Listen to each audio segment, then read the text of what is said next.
मैं आभारी हूं मंच पे जो मौजूद हमारे प्रभारी अनिल बालूनी जी हैं। मैं आभारी हूं खास तौर पे प्रवेश वर्मा जी का, जो खास तौर पे इस मौके पे यहां पहुंचे हैं। मैं आभारी हूं अरविंद खन्ना जी का। मैं आभारी हूं मनजिंदर सिंह सरसा जी का। मैं आभारी हूं परमिंदर जी का कि आप सबके सहयोग से आज इस बीजेपी के मंच पे नड्डा साहब की हाजिरी में बीजेपी में शामिल होने का मौका आपने दिया। धन्यवाद नड्डा साहब। आप सभी ये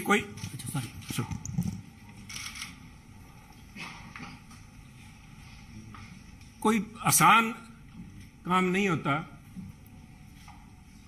50 साल का संबंध मेरा कांग्रेस से है। हमारी 3 पीढ़ियां कांग्रेस पार्टी में सन 1972 से लेकर आज 2022 तक हमने पार्टी को अपना परिवार समझ के अच्छे बुरे समय में साथ रहे हैं। और एक चीज जो मैं समझता हूं, जिसकी वजह से, जिस आत्मीयता से और जिस खुले दिल से बीजेपी के शीर्ष नेतृत्व ने और नड्डा साहब ने आज मिलने का मौका दिया, उसका सबसे बड़ा कारण था कि सुनील जाखड़ ने राजनीति को निजी स्वार्थ के लिए इस्तेमाल नहीं किया। सुनील जाखड़ ने कभी तोड़ने का काम नहीं किया। हमने सभी हमेशा कोशिश की है, शायद सफलता ना मिली हो, जोड़ने का काम किया है। और मैं एक ऐसे सूबे से संबंध रखता हूं, एक ऐसे प्रांत से आता हूं जो गुरुओं, संतों, पीर, पैगंबरों की धरती मानी जाती है। अगर राष्ट्रीयता की बात, जैसे नड्डा साहब ने बार बार जिस बात को एम्फेसाइज किया है, आज अगर जहां देश की जरूरत राष्ट्रीयता की भावना की है, वहां अगर राष्ट्रीयता कहीं से चालू होती है, जिसे कहते हैं उर्स्प्रुंग, द बेसिक जेनेसिस राष्ट्रीयता, वो तभी पैदा होती है जब समाज में राष्ट्रीयता की भावना हो, एकजुटता की भावना हो। और पंजाब का मूल मंत्र ये रहा है, गुरु नानक देव जी ने सर्व साझीवालता की बात कब की थी। आज भी उस पर पहरा देने के लिए पंजाबी उसी तरह तत्पर खड़े हैं। अगर सुनील जाखड़ ने आज एक परिवार से 50 साल का रिश्ता तोड़ने की नौबत आई तो कोई आधारभूत बातें थीं, किसी कोई व्यक्तिगत झगड़ा नहीं था। झगड़ा राष्ट्रीयता को लेके, पंजाब की अखंडता को लेके, पंजाब की जो भाईचारा है, भाईचारक सांझ है, जिसको कि टेररिज्म AK-47 की गोलियां नहीं तोड़ पाई। जहां आपसी भाईचारे में, चाहे वो सिख हो चाहे हिंदू हो, उनके अंदर किसी किस्म का कोई द्वेष की भावना पैदा नहीं हुई। 25,000 से ज्यादा पंजाबियों ने कुर्बानी दी। पर आप भी गवाह हैं, साहब पड़ोसी दे, आपका तो पड़ोसी सूबा है। आप तो जब हिमाचल से चलते हैं, पंजाब के बीच में से होके जाते हैं, कभी भी कोई फर्क नहीं आया। किसी किस्म का कोई किसी सोच ही नहीं आई। और उसी राष्ट्रीयता की भावना के लिए पहरा दे के सुनील जाखड़ ने अपनी 50 साल की जिंदगी का वही मूल मंत्र था। परंतु दुख इस बात का है, मैं बड़े भरे मन से कह रहा हूं कि आज जब अपने परिवार से नाता तोड़ के दूसरी जगह जब मैं आया हूं यहां पे, तो उसका कारण यह था कि सुनील की आवाज, सुनील को इस बात के लिए कटघरे में खड़ा किया गया कि उसने इस बात का विरोध किया कि आप पंजाब को जाति पाति धर्म के नाम पे नहीं तोड़ सकते। पंजाब को आप परसेंटेज में नहीं दे सकते कि ये अमुक जो धर्म है, अमुक जाति है, अमुक समुदाय है, उसकी परसेंटेज कितनी है, 30% है, 40% है, 15% है। मैं समझता हूं पंजाब एक सूबा है जिसने देश के लिए template has established a template for the country. Every single citizen has the same right as anybody else. सबको बराबरी का, there is no second class citizen in Punjab. और इस भावना को लेके पंजाब अग्रणी सूबा रहा है, चाहे वो हमने देश की सीमाओं पे लड़ाई लड़ी है, चाहे देश के विकास में, हर सूबे प्रांत में पंजाब ने अपना नाम कमाया है। कुछ लोग बात करेंगे, क्योंकि हुआ क्या, कोई एक व्यक्ति की बात नहीं है कि एक व्यक्ति ने बोल दिया और संबंध टूट गया।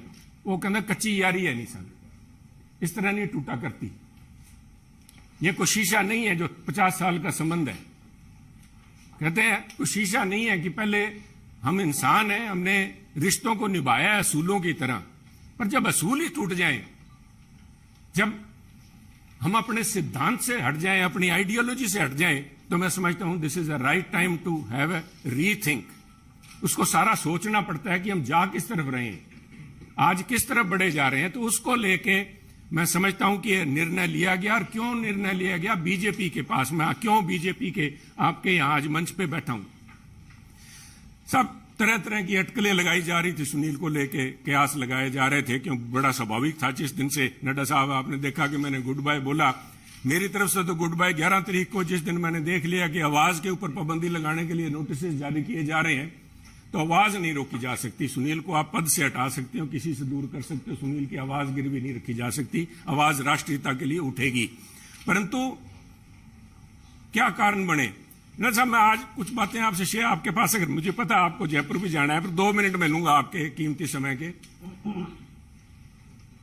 पार्लियामेंट के अलावा मुझे 1.5 साल पार्लियामेंट में काम करने का मौका मिला सरसा जी, पर उसके बाद पार्लियामेंट से बाहर मेरी मुलाकात हुई माननीय प्रधानमंत्री से जब वो पंजाब आए। करतारपुर कॉरिडोर एक बहुत लंबे समय की मांग, बलूनी जी, जो सारे सिख समुदाय की नहीं, पूरे पंजाबियों की, जो भी व्यक्ति पंजाब से प्रवेश जी जुड़ा हुआ है, सबका था कि हमें करतारपुर साहब जाके हमें अपनी बात श्रद्धा नमन करने का, उसकी संभाल का, उस हमारे गुरु घर का हमें को मौका मिले। उस समय यह सौभाग्य था कि मुझे वहां पे प्रधानमंत्री जी के पास बैठ के गुरु का लंगर छकने का मौका मिला, उनसे बात करने का मौका मिला, उनकी भावनाएं समझी। वो तो एक मुलाकात थी, एक मुलाकात से 50 साल के संबंध नहीं टूटते। परंतु मेरा हमेशा ये भावना रही है कि पंजाब कुर्बानियां बहुत दी हैं, टेररिज्म के अंदर कुर्बानियां दी है देश की रक्षा के लिए। जब भी मौका पड़ा है, चाहे जब से धाड़वी पंजाब आने लगे हैं, चाहे उसके बाद पाकिस्तान हो, चाहे चाइना हो, हर पंजाबियों ने कुर्बानियां दी हैं। और उस कुर्बानियों को चलते मेरे एक मानना था हमेशा ही कि भी मौका लगा तो प्रयास करेंगे कि पंजाब को एक स्पेशल स्टेट का स्टेटस दिया जाए। नड्डा साहब, कागजों में तो अभी फॉर्मली नहीं दिया गया, कॉन्स्टिट्यूशनली तो नहीं दिया गया, बहुत सी मजबूरियां, सरकारों की वक्त की मजबूरियां होती हैं। परंतु मेरा मानना है कि व्यवहारिक तौर पे माननीय प्रधानमंत्री ने पंजाब को स्पेशल स्टेटस दे दिया।